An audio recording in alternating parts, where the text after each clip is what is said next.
Welcome to HR Success Talk. Today, Mr. Naresh Chhetija will be joining us in our discussion on leadership. He is the president of HR Success Talk.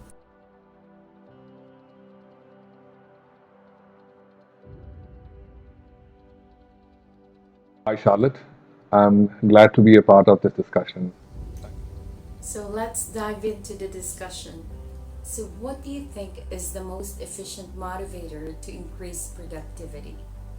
If given an opportunity, what would you advise HR practitioners regarding this topic? According to me, three most efficient motivators are appreciation, growth, and money. Appreciation, genuine, growth in terms of hierarchy and in terms of what they are learning.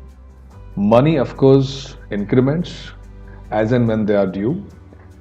My advice to HR practitioners would be practice what you preach and preach what you practice. Make every employee part of the big picture. Empower them to do things differently. Those three things that you have mentioned are actually very efficient motivators to increase productivity, and I do agree on the appreciation. And as they say, you must publicly praise your team and privately reprimand them. So I read about a CEO who personally handwrites his thank you note to each of its employee, and that goes a long way in thanking them for a job well done, or a pat on the back, or simply appreciating them when there's a specific occasion where you can do that. When you have, for example, a Zoom meeting and people are there, the team members are there, you can share with them the milestone that this particular individual have done, the contribution that they have made to the team. So there are a lot of ways where we can show appreciation. And another thing that you have mentioned is growth. It's true that different individuals have different way that they feel they can be motivated. So there are some individuals also who are looking after the title or the position. So the way you mentioned it about hierarchy, we know that there are people who are still looking after that, who works tirelessly in order to achieve that. So yeah, if the organization would allow you to provide promotions and give them that title, or make them increase them into a supervisory level or assistant manager or manager, I've seen over the years that if you entrust this to people, they will live up to that expectation and raise the bar for themselves.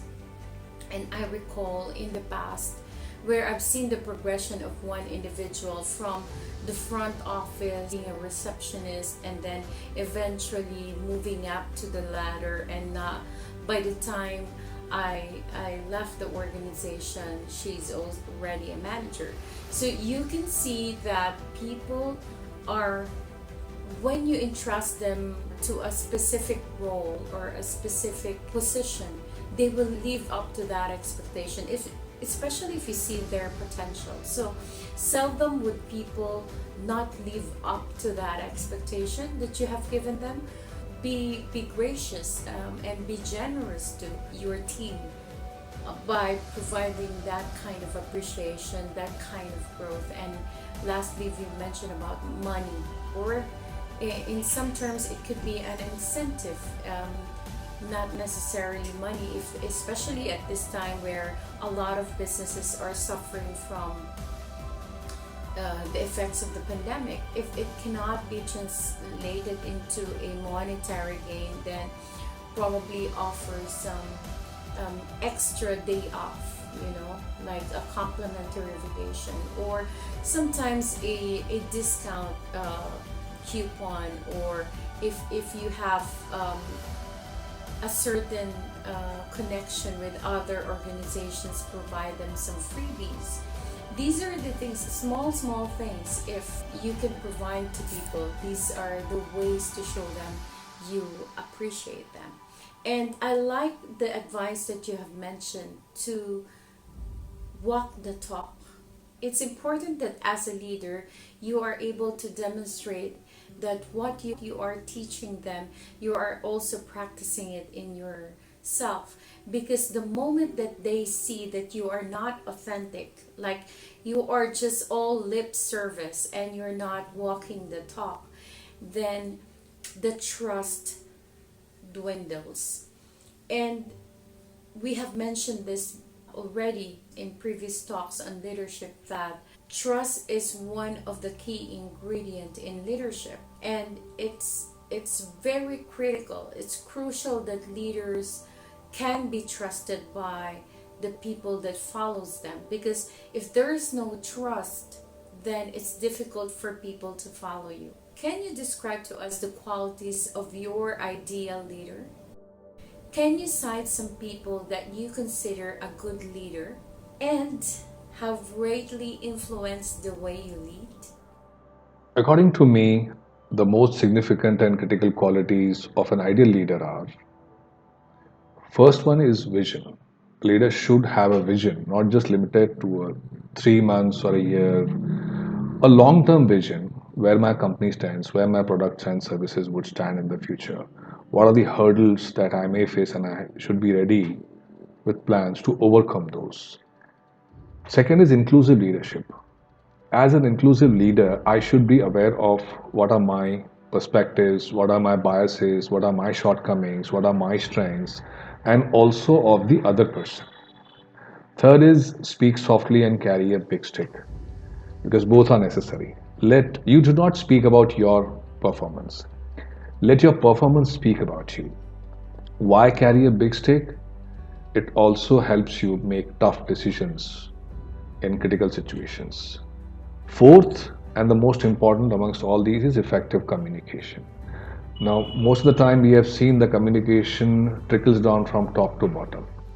It should be a two-way communication process, from top to bottom as well as from bottom to top. We should also seek feedback from the people who are at the bottom level. So, according to me, four qualities: vision, speak softly and carry a big stick; inclusive leadership; effective communication. Among the four traits of leadership that you have mentioned, what resonates with me so much is when you said that we must, as a leader, we must speak softly and carry a big stick, because I often do not hear it in that manner in how it is said. So whilst all the other three are also important in leadership, I like the fact that you give emphasis to speaking softly. And you mentioned about you do not speak about your performance, but because of your performance, it speaks about you. It's oftentimes we see leaders that are so authoritarian that they have difficulty in speaking softly. And it's a unique combination where you can speak softly to people, and that would really be a good way to inspire them that you know how to communicate well. You speak to them nicely, with compassion, with diplomacy, and it creates that culture of positivity if you do that. And it's good, it's encouraging, it's inspiring, it's motivating. And the other side is for you to carry a big stick. And decisiveness is very important in leadership, because if we don't know how to decide in critical situation, then it will be difficult.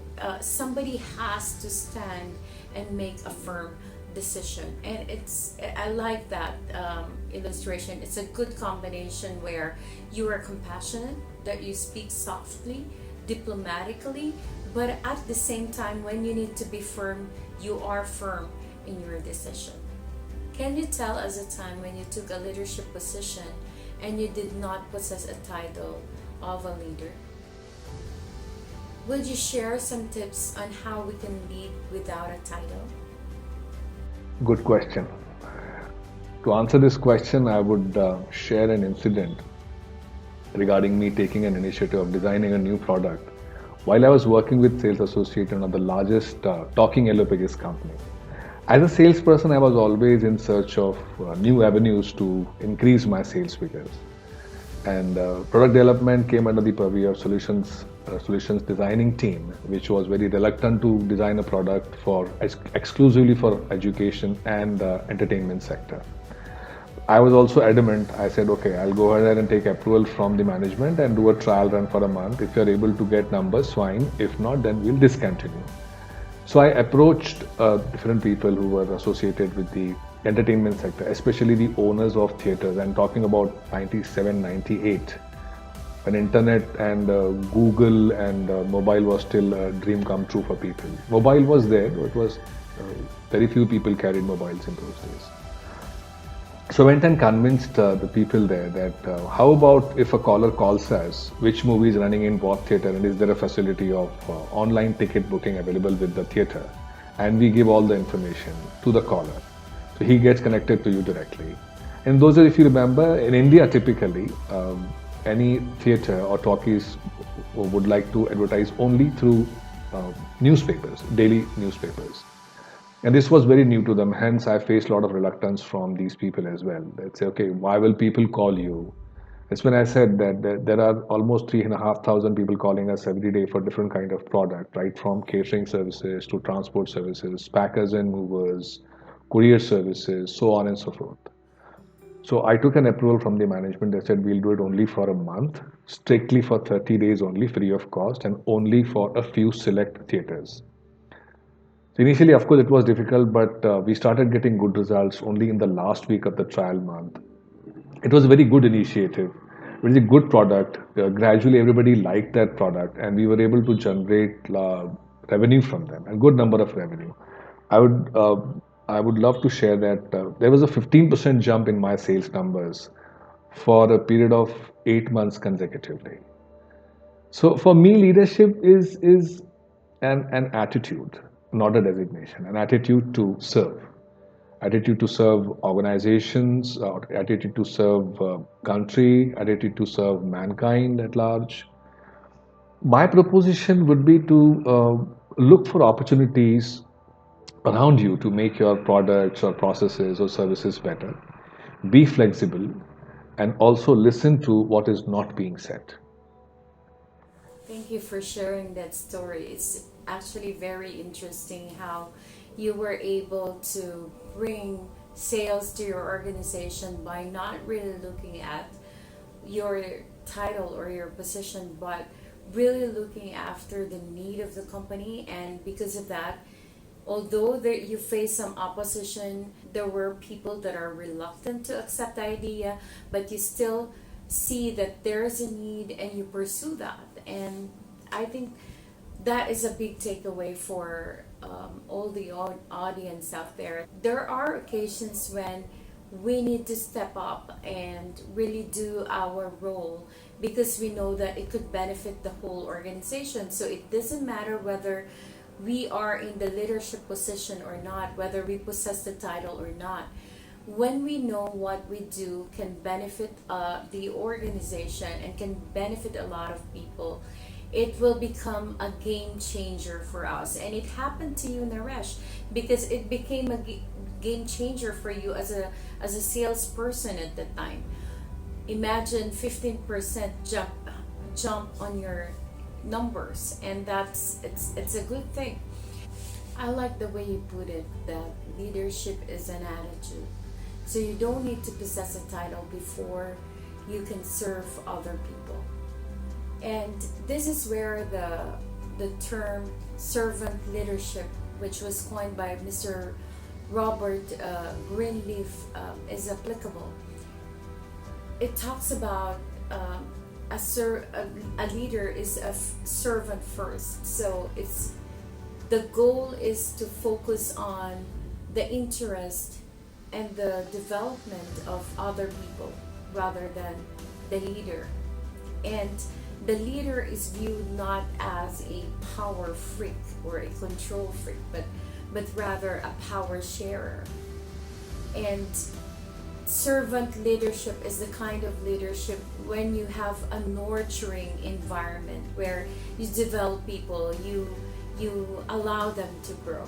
And so even without a title, if you understand that you before you are a leader, you are a servant first, that kind of mindset is very important. So just imagine in the pandemic that we have faced, and some countries are still facing that today.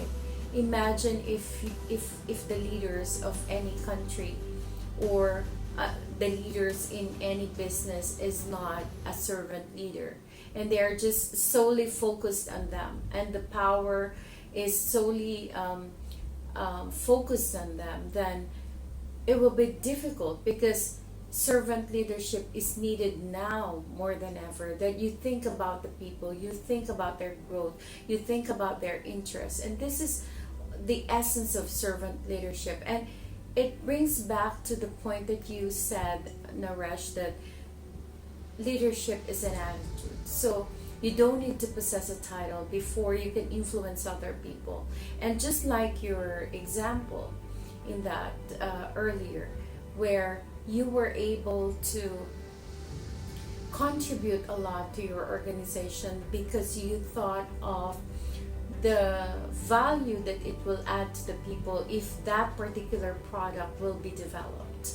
And that is important for us as we grow in our leadership journey.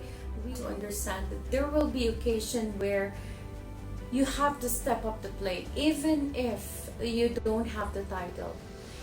But the moment you have the power to influence, that is already leadership.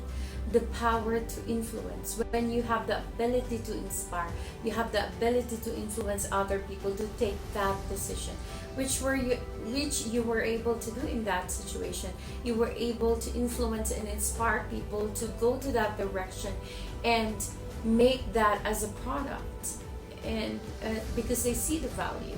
So there will be occasions like that when we have to rise to the occasion and become a functional leader, although we don't possess the title. So it's up to us how we will be courageous and accept whether there will be reluctance, whether there will be opposition, as long as we know that this will, whatever initiative that we want to implement, whatever things that we wanted to do or to drive, it will redound to the benefit of the people. I think that it will be a game changer for us. So at this unprecedented time, we see a lot of changes. So how do you lead through change? Change is good. We are in a VUCA world, and there are so many things that are changing, right from changes in environment, changes in organization environment, change in organizational culture, change in human behavior, change in technology, and the list is endless. There are three responses or reactions to change. Any person, either the person would be reluctance or resistance to accept the change. Second is the person will accept the change. The third person will exit from the organization. So, as I mentioned before as well, so people are not ready to accept change. There may be many reasons, but the most and foremost reason is it's uncertainty that the change brings it with itself. So, if I'm able to enlighten people that these are the things which are in our control and these are the things which are not in our control, and how will the change benefit them, and bring in the change slowly and gradually. Don't expect the change, don't implement the change overnight. Go slowly, one step at a time. How I lead through change is I keep myself ahead of the times. I keep myself aware what is happening around. I believe in becoming skilled much before the situation demands. Add new skills to yourself. Learn something new that will help you thrive in your career. Become more competent, become more skilled and more resourceful. And I advise my members to do the same as well. Learn one skill, learn one new skill every year. Invest time in yourself. I will start with a simple thing. So people who are into 3 years and 5 years of their career, So they are happy in their comfort zone. And once the opportunity is there, and say for example, if you want a person who is project management certified, and I'm in my fifth year of my work experience and I have not done anything, so I will lose that opportunity. So foresee what's going to happen in the future. I may require project management skills. I may require a Six Sigma training. I may require a total quality management training. So look into the future. What will the future demand from us? And then go ahead and adapt yourself and learn new skills. It's so true. If there are things that we are uncertain about, people will tend to resist the change. And I like what you have mentioned about taking it gradually or slowly, because as a leader, we cannot be a bulldozer where if we want to implement something, that regardless of their opinion of the people or what they think about it, as long as you want it to be implemented, go and implement it. There are leaders like that, and I have experienced a lot of leaders like that where they want to implement change regardless of what is happening in the environment, what is happening within their teams. They don't care as long as you need to implement it.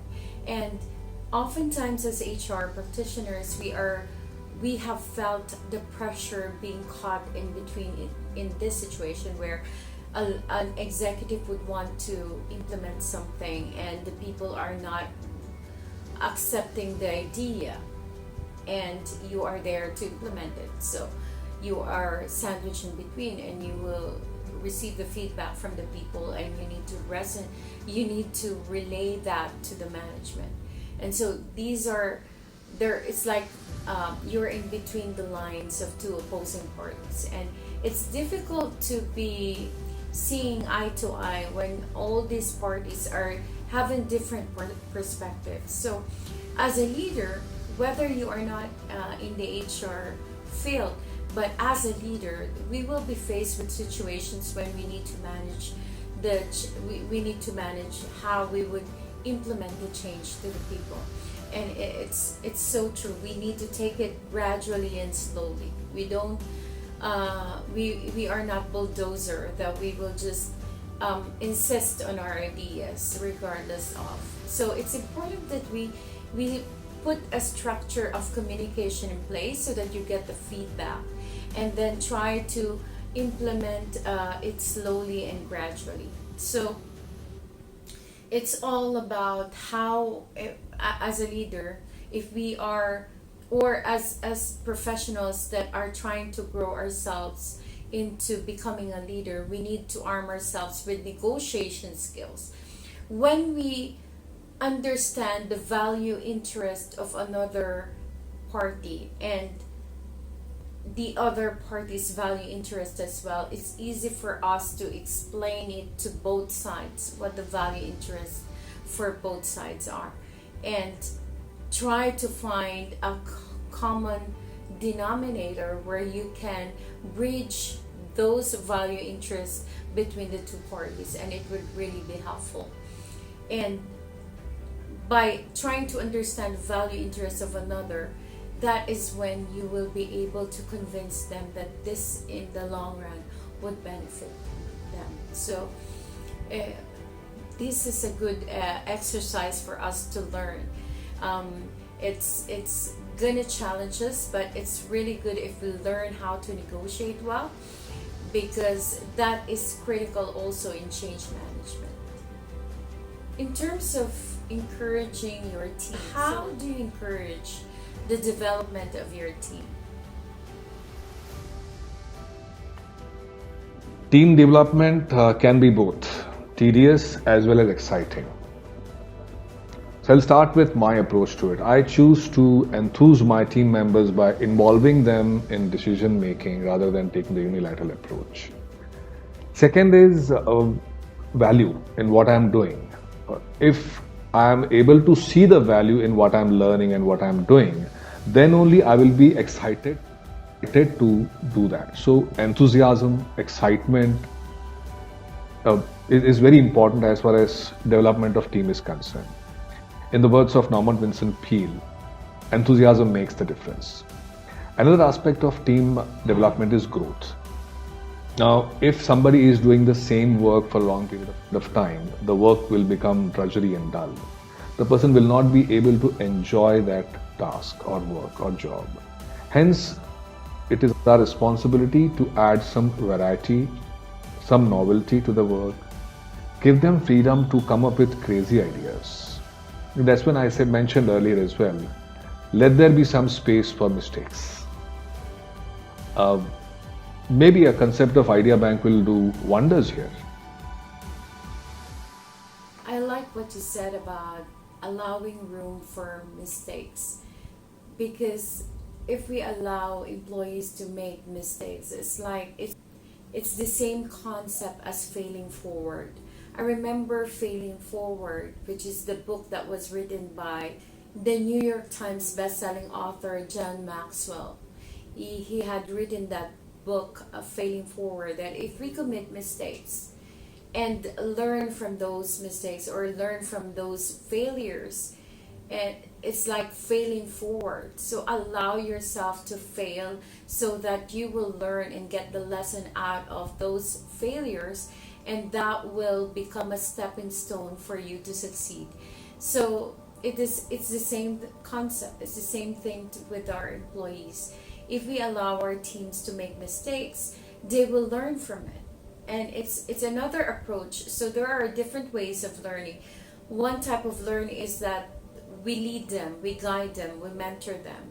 And the second type of learning is allowing them to learn it by themselves through their mistakes, through their failures. So I like the way you said it, where you allow your team to, in their personal quest for development, you give them room for mistakes, and that is important, because only by then, when they learn from their failures, when they learn from their mistakes, they will be able to succeed in the future. The last question I have is one of the questions that I love to ask. If you will be given an opportunity to travel back in time, what would you advise your younger self on leadership? Given a chance to travel back in time, I would advise my younger self not to go by face value and be more direct in approach. Second is have a more democratic style of leadership, because back then I was an aggressive leader driven by numbers. I can resonate with you when you said that you want to have a democratic style of leadership, because even in my leadership journey as well, I'm learning a lot from that, because sometimes we are driven by the business objectives, we are driven by KPIs, we are driven by a lot of things that we want to implement and get things done, when we forget that our people needs a little bit more of consideration, and we need to hold them by the hand and allow them to grow on themselves, and allow them to have a room for mistake, as we have discussed earlier, allow them to fail, allow them to be human. So I think, I can really resonate on that. Thank you for your time, Naresh, and thank you for all the insights that you have given in terms of leadership, and hope to have this discussion again in the future. Thank you, Charlotte. I hope I was able to answer all the questions. Thank you for this wonderful opportunity. I'm glad to be a part of it. Thank you. I would like to take this opportunity to invite you all to register on the upcoming webinar. It's called the Middle East Webinar 2021. It's going to happen on August 7th, 2021, and watch out for more details.